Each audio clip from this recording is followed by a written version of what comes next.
uma pergunta aqui do Eduardo Gomes. Ele pergunta aqui, Bap, sobre votação online e sobre direito a voto para sócio off-hill e sócio torcedor a partir de um nível e prazo.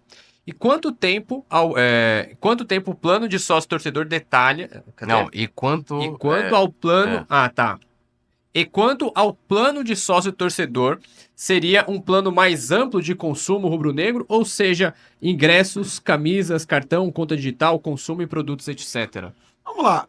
Um dos pontos que está no plano da gente de longa data é a de possibilidade de voto à distância. Isso foi colocado. É absolutamente relevante em pleno século XXI, com a digitalização trazendo o mundo à palma das nossas mãos. O cara que mora no Acre e é sócio do Flamengo não poder assistir uma sessão de conselho ou votar diretamente de lá. Nós somos absolutamente favoráveis a isso. Absolutamente favoráveis a isso. Quem foi contra? Basta entender um pouco de Flamengo para saber que a gestão foi contra. A gestão não quis que se votasse de longe, que se assistisse sessão de longe. Enfim, então nós continuamos pensando da mesma forma. Então nós somos absolutamente favoráveis. Sobre o programa de sócios-torcedores, nós temos um programa que a gente chama de programa de sócio-torcedor e que não é um programa de venda de preferência de ingresso. Ele só cuida de venda de ingresso. E é óbvio que ele devia ser expandido para o universo de todos aqueles produtos que o Flamengo faz acordos comerciais para vender por meio de licensing, e que todos esses contratos têm a previsão de que você, sócio do clube ou sócio-torcedor, possa comprar com descontos. Você não sabe, mas você tem esse direito. Mas o clube tem que trabalhar e tem que preparar uma plataforma para fazer isso. E aí não seria uma plataforma de vendas, que é o que a gente tem hoje com o programa de sócio-torcedor do Flamengo. Deveria ser uma plataforma de relacionamento. Então, como você tem programas como o do Benfica, como o do River Plate, outros que são muito bons. Então, evidentemente que nós temos plano, enquanto eu estou falando aqui, diferentemente do que o Cláudio falou, que a gente não sabe quais são os planos para o estádio, porque não nos foi franqueado entender, nós temos um plano e temos um trabalho para a gente revolucionar o programa de sócio-torcedor do Flamengo, que hoje talvez o melhor nome do ponto de vista de marketing devia ser sócio-sofredor. Inclusive, aproveitando a questão do sócio-torcedor, ontem o Dom Cheiro comentou, perguntaram, né, sobre o sócio-torcedor, embaixada, etc, etc. Ele falou o negócio do saque lá, que falaram do saque. E aí, até hoje, fazendo uma análise da entrevista dele, eu fui buscar que, assim, não é que seja ruim, não vou nem fazer juízo de valor. É que eu acho que é subaproveitado o sócio-torcedor do Flamengo. Para mim é inadmissível, né? E, assim, é um comentário extremamente, assim, uma crítica construtiva, tá? O Flamengo Nacional, né, um clube de, né, assim, 50 milhões de torcedores, está atrás de um clube como o Atlético Mineiro. O Atlético Mineiro é um clube de bairro considerado, né, o Flamengo, né, se a gente for comparar. O Atlético Mineiro hoje tem mais sócios do que o Flamengo. Inter e Grêmio, clubes do Sul, que sempre tiveram uma base muito grande, mas que nos últimos anos não tiveram a metade do protagonismo esportivo que o Flamengo teve. Talvez o único que, né, vamos botar aí, salvando muitas... Palmeiras, que lidera, né, que é o Avante lá, que eles estão rivalizando com a gente aí nos últimos anos. E o Flamengo está lá atrás, né? E então eu não consigo ver que isso seja bom, por mais que o Flamengo ganhe uma receita muito grande, porque eu entendo que esteja cobrando talvez um valor, né, acima. E aí a minha pergunta é o seguinte, eu não quero saber de saque, né? Acho que isso aí acho que é o menor dos problemas hoje. Assim, por favor, tá, gente? Dentro da proporção, eu sei que o torcedor sofre muito. Eu tenho amigos um amigo meu de São Paulo recebeu uma mensagem, teve um problema, o cara em São Paulo, ele falou assim: você tem que ir na sede da Gávea para resolver você imagina, né? Então imagina aí o sofrimento da galera com saque. Mas o que fazer pra gente aumentar essa base de torcedores que talvez poderia ser uma nova receita, né? Também que a gente pode pensar para manter um time competitivo nos próximos anos. O que o Flamengo precisa fazer para melhorar esse sócio-torcedor que a gente tem hoje, que tem em torno, né, números aproximados de 80 mil? Não são 80 mil, são 50 e poucos mil, né? Eu não sei, eu vi uma matéria que a primeira coisa é mudar.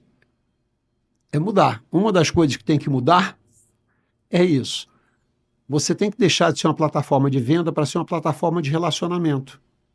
A plataforma de relacionamento é mais sofisticada, é mais cara, e o Flamengo tomou uma decisão de não investir nisso. Você tem que investir nisso. Na hora que você investir numa plataforma de relacionamento, você vai poder pendurar uma série de programas, de benefícios, de outros serviços e produtos que você pode vender, e que, de alguma maneira, você traria um valor eventualmente acumulado até maior do que a contribuição que o sócio-torcedor dá no processo. Então, tem muito espaço para você melhorar e para você desenvolver a relação com os sócios-torcedores do Flamengo, crescer a base e faturar mais dinheiro. Sempre tem possibilidades e oportunidades, eu não tenho a menor dúvida disso. Aliás, eu ganhei a vida trabalhando com relacionamento, né? Eu trabalhava num negócio que todo mês você tinha que cobrar, tinha que servir um mês depois do outro. Então, era uma relação mais longeva do que casamento. A relação comercial permanente, dinâmica. O Flamengo tem que ter uma plataforma dinâmica que esteja preparado para atender essa relação com os clientes, né? E hoje a gente não consegue fazer isso por uma decisão de custo. Mas é possível? É possível. Você tem que ter visão, tem que entender como fazer, buscar as parcerias que o clube já tem, mas basicamente ativar essas parcerias em cima de uma plataforma. Se a plataforma for de venda, você não consegue ativar parcerias de relacionamento. Você tem que ter uma parceria de relacionamento, você tem que ter uma plataforma de relacionamento, melhor dizendo. E a gente vai ter. E tem que ter um bom banco de dados, né? O BAP é fundamental isso. A gente não consegue saber aqui, a gente chama, né, o LTV, que é o valor de longo prazo de um torcedor cliente. Flamengo tem cliente, né? Sim. E aí fico pensando, quanto que o Túlio já contribuiu ou gastou com o Flamengo desde que o Flamengo existe? Não sabemos. Mas nos últimos 30 dias, 60, 90, 120, no último ano, quanto que você gastou? O Flamengo sabe disso? Seria a ideia de fazer aquele cadastro rubro-negro de novo que vocês fizeram? Com toda certeza. Com toda certeza. Esse cadastro ainda existe hoje, existe mais de 1 milhão de rubro-negros que a gente sabe quem são e a gente não interage. Mas ele existe ainda. Claro que ele sofreu um processo de deterioração com o tempo, já chegou a ter 1,3 milhão de pessoas, mas a expectativa de quem está trabalhando no plano da gente é que você tenha entre 950 e 1 milhão de dados válidos. É bastante coisa. Se você tiver 1 milhão, talvez seja 10, 15 vezes o valor de sócios torcedores que você tem hoje. Pô, interessante. Eu acho que a gente já pode puxar para o tema SAF, né? Que é um tema também que a galera... Isso é rápido. A galera quer saber bastante, né? Vocês já disseram reiteradamente que são contra a SAF, né? Só que a gente recebeu uma mensagem aqui no chat, ó, que é a seguinte pergunta.